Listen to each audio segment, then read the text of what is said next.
Hello दोस्तों, आप सभी का स्वागत है हमारे इस न्यू वीडियो में। आज की इस वीडियो में हम लोग पढ़ेंगे क्लास 10 का मैथ। तो मैथ में देखिए इस टाइम बोर्ड का एग्जाम पास आ चुका है, तो मैथ में आज कुछ इंपॉर्टेंट टॉपिक पे हम लोग बात करेंगे और पढ़ेंगे। तो जैसे देखिए मैथ का इंपॉर्टेंट टॉपिक एक आज का हमारा है त्रिकोणमिति।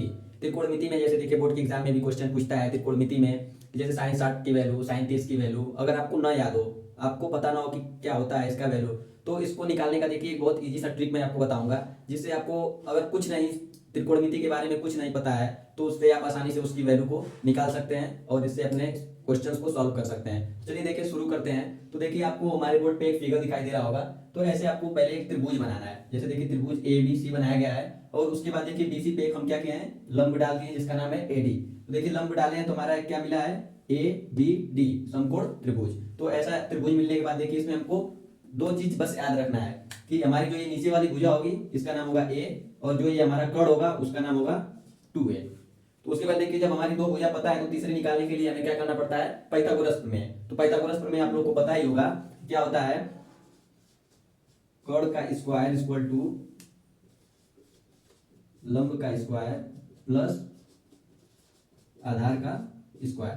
देखिए यही फार्मूला लगा के हम इसको निकाल सकते हैं। तो जैसे देखिए क्या करना, तो देखिए फ्रेंड्स यहाँ पे हमको कर्ण की वैल्यू पता है और आधार की वैल्यू पता है। हमको किसकी वैल्यू पता करनी है, लंब की। तो देखिए लंब की वैल्यू पता करनी है तो लंब को हम एक साइड रख लेंगे और बाकी को एक साइड। तो देखिए इधर देख रहे हैं कि लंब के स्क्वायर प्लस आधार के स्क्वायर है, तो प्लस में इधर लाएंगे तो माइनस में, तो इसको हम क्या लिख सकते हैं, लंब का स्क्वायर इक्वल टू कर्ण का स्क्वायर माइनस आधार का स्क्वायर। अब देखिए इसकी वैल्यू को रखा जा रहा है कि हमारा कर्ण क्या है, कर्ण की वैल्यू है 2a, यानी कि 2a का स्क्वायर और माइनस आधार क्या है, a है तो a का स्क्वायर। ठीक है, अभी हमारा किसके बराबर है, लंब के स्क्वायर के बराबर। ठीक है, इसको सॉल्व किया जाता है। देखिए तो अब 2a का स्क्वायर करेंगे तो हमारा क्या हो जाएगा 4 और a स्क्वायर, फिर माइनस a का स्क्वायर करेंगे तो यही होगा। ठीक है, इतना आ गया। उसके बाद देखिए ये किसके बराबर हमारा है, लंब के स्क्वायर के बराबर है। ठीक है, अब देखिए जब हम स्क्वायर को पश्चांतर करते हैं तो क्या होता है, इधर जाके वो अंडर रूट बन जाता है। तो देखिएगा ये क्या होगा, तुम्हारा लंब बराबर क्या आएगा, देखिए 4a स्क्वायर में से एक a स्क्वायर को हम माइनस कर देंगे तो क्या आ जाएगा 3a स्क्वायर।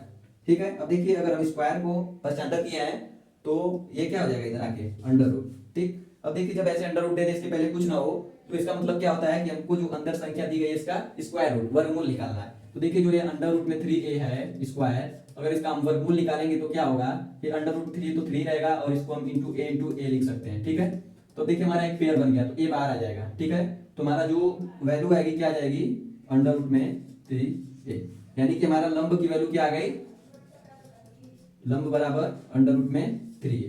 ठीक है, तो इसको हम यहाँ पे लिख सकते हैं अंडर रूट में 3 एंड a। ठीक है, अब इसके बाद देखिए हम बताएं आपको कि इसके माध्यम से हम लोग क्या ज्ञात करेंगे, साइन 30 की वैल्यू, कॉस 30 की वैल्यू, टेन 30 की वैल्यू। तो देखिए उसको कैसे याद करेंगे, तो यहाँ पे देखिए हमको सबसे पहले ये पता होना चाहिए, एक फॉर्मूला होता है लाल बटा कक्का। ठीक है, तो अब देखिए इसके बाद हम क्या कर रहे हैं। ठीक है, अब देखिए हम यहाँ पे कुछ नाम रखेंगे। जैसे देखिए हमको वैल्यू पता करनी है साइन 30 अंश की। ठीक है, साइन 30 अंश की, यानी कि हमको ये 30 डिग्री लेना है। तो देखिए जो भी कोण लिया जाता है उसके सामने की भुजा हमारी क्या होती है, उसके सामने की भुजा हमारी होती है लंब, और 90 डिग्री के सामने वाली भुजा का को क्या कहते हैं हम लोग, कर्ण, और जो ये बच गया ये क्या हो गया, आधार। ठीक है, अब देखिए हमको साइन 30 की वैल्यू बतानी है। तो चूंकि हमको पता है साइन थीटा बराबर क्या होता है, एल अपान में के, यानी कि लंब बटा में कर्ण।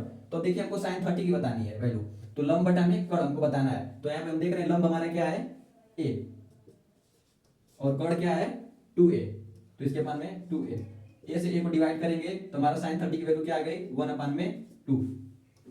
तो देखिए इसी तरह हम देखेंगे cos 30 की वैल्यू, cos 30। तो देखिए cos 30 की वैल्यू सबसे पहले हमको चूंकि ये पता होना चाहिए कि cos थीटा बराबर होता क्या है। तो cos थीटा बराबर देखिए यहाँ पे क्या होता है, जो बीच वाला है ये cos थीटा का अनुपात है, यानी कि a अपान में k। a का मतलब हमारा आधार और k का मतलब कर्ण। तो हमारा पता है आपको कि cos थीटा बराबर क्या होता है, आधार बटा में कर्ण। तो देखिए इसमें आधार क्या है, अंडर रूट में 3a, और देखिए कर्ण हमको पता है क्या है 2a।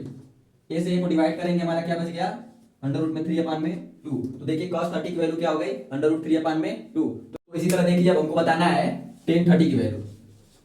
टेन थर्टी की वैल्यू। तो टेन थर्टी की वैल्यू बताने से पहले हमको टेन थीटा बराबर क्या होता है ये पता होना चाहिए। तो चूंकि हमको ये पता है कि टेन थीटा बराबर क्या होता है हमारा एल अपान में ए, यानी कि एल हमारा क्या है लंब और ए क्या है आधार। तो देखिए अब इसके सामने हम पुट करेंगे तो टेन थर्टी बराबर क्या होगा लंब बटा में आधार। हमारा लंब क्या है ए और आधार क्या है अंडर रूट में 3a। तो अब देखिए अगर ए से ए को हम डिवाइड करेंगे तो हमारा क्या बचेगा 1/में अंडर रूट 3, यानी टेन थर्टी की वैल्यू 1/में अंडर रूट 3। तो इसी तरह हम आगे देखिए बढ़ते हैं। तो टेन का उल्टा क्या होता है कॉट, टेन का उल्टा कॉट। यदि आपको कॉट 30 की वैल्यू बतानी हो तो क्या करेंगे, यानी कि कॉट टेन का उल्टा होता है कॉट, यानी कि हमको क्या करना है टेन 30 को उल्टा कर देना है, यानी कि हमारा क्या जाएगा यहाँ पे अंडर रूट 3। इसको उल्टा करेंगे तो अंडर रूट 3/1 इक्वल टू क्या जाएगा अंडर रूट 3, यानी कॉट 30 की वैल्यू आपसे पूछ दे तो अंडर रूट में 3 होगा। तो फ्रेंड्स अभी तक देखिए हम लोग केवल 30 की वैल्यू निकालना सीखे हैं, जैसे sin 30 cos 30 tan 30 cot 30, यानी केवल हम लोग 30 की वैल्यू निकाले हैं। तो अब देखिए हम लोग 60 की वैल्यू निकालेंगे, यानी कि जैसे sin 60 की वैल्यू पूछ दे cos 60 की वैल्यू पूछ दे तो कैसे निकालेंगे। तो अभी आपको मैं बताया हूं कि जो एंगल लेते हैं उसके सामने की भुजा हमारी क्या होती है, यानी कि हम 60 को ले रहे हैं तो इसके सामने वाली भुजा हमारी क्या हो जाएगी लंब, ठीक। और देखिए हमें पता है कि कर्ण कभी बदलता नहीं है, 90 डिग्री के सामने वाली भुजा को क्या बोलते हैं कर्ण, यानी कि कर्ण हमारा यही रहेगा, ठीक। और एक भुजा बच गई जिसको बोलते हैं आधार। तो हमारा अब देखिए हमको तीनों पता चल गया लंब कर्ण और आधार। तो अब देखिए हम सबसे पहले शुरू करते हैं sin 60 की वैल्यू। sin 60 की वैल्यू हमको बताना है क्या होगा। तो सबसे पहले अभी हम आपको बताया कि sin थीटा बराबर क्या होता है, यानी हमको ये पता है चूंकि sin थीटा बराबर होता है l अपान में k। हमारा l क्या है लंब, k क्या है कर्ण। तो देखिए sin 60 की वैल्यू हमको बतानी है तो हमारा ऊपर क्या रहेगा लंब की वैल्यू क्या है हमारा अंडर रूट में 3a और कर्ण की वैल्यू क्या है 2a, तो इसके अपान में 2a। तो देखिए a से a को हम डिवाइड करेंगे तो क्या बच गया अंडर रूट में 3 अपान में 2, यानी sin 60 की वैल्यू क्या हो गई अंडर रूट 3 अपान में 2। तो देखिए sin का उल्टा होता है cosec, sin का उल्टा होता है cosec। अगर आपसे कोई पूछ दे cosec 60 का मान तो क्या करेंगे जो sin 60 का मान है उसी को उल्टा कर देंगे, यानी sin 60 का मान हमारा अंडर रूट 3 अपान में 2, तो cosec 60 का मान होगा 2 अपान में अंडर रूट 3, ठीक है। तो इसी तरह देखिए हम लोग अब देखेंगे cos 60 की वैल्यू, cos 60 की वैल्यू। तो सबसे पहले हम आपको बताएं कि इसके लिए हमको चूंकि पता होना चाहिए cos थीटा बराबर क्या होता है। तो cos थीटा बराबर क्या होता है a अपान में k, a अपान में k, यानी कि आधार बटा में कर्ण। तो हमारा आधार क्या है a, आधार a हो गया और अपान में कर्ण क्या हमारा है 2a, a से a को डिवाइड कर देंगे तो हमारा क्या बच गया 1 अपान में 2। तो चूंकि देखिए हमारा cos 60 की वैल्यू आ गई 1 अपान में 2। तो अब देखिए cos का उल्टा होता है sec, cos का उल्टा होता है sec। यदि आपसे sec 60 की वैल्यू कोई पूछ दे तो cos 60 की वैल्यू को हम कर देंगे उल्टा। तो cos 60 की वैल्यू को उल्टा करेंगे तो हमारा क्या वैल्यू आएगा 2 अपान में 1 इक्वल टू 2, यानी sec 60 की वैल्यू क्या हो गई 2, cos 60 की वैल्यू हो गई 1 अपान 2, cosec 60 की वैल्यू 2 अपान अंडर रूट 3 और sin 60 की वैल्यू अंडर रूट 3 अपान में 2। तो फ्रेंड्स इसी तरह देखिए हम लोग देखेंगे tan 60 की वैल्यू, tan 60 की वैल्यू क्या होती है। तो इसको बताने के लिए सबसे पहले हमको पता होना चाहिए क्योंकि tan थीटा बराबर क्या होता है। तो tan थीटा बराबर क्या होता है l अपान में a, यानी कि लंब बटा में आधार। तो हमारा लंब क्या है अंडर रूट में 3a आधार a। तो देखिए tan 60 की वैल्यू बताने की लंब हमारा अंडर रूट में 3a आधार a। अब देखिए a से a को डिवाइड करेंगे तो हमारा क्या बचेगा अंडर रूट में 3 अपान 1, यानी कि tan 60 की वैल्यू क्या हो गई अंडर रूट 3 अपान में 1। देखिए 1 का कोई विशेष महत्व नहीं होता है, 1 से डिवाइड करेंगे तो हमारा अंडर रूट 3 उतना ही मिलेगा।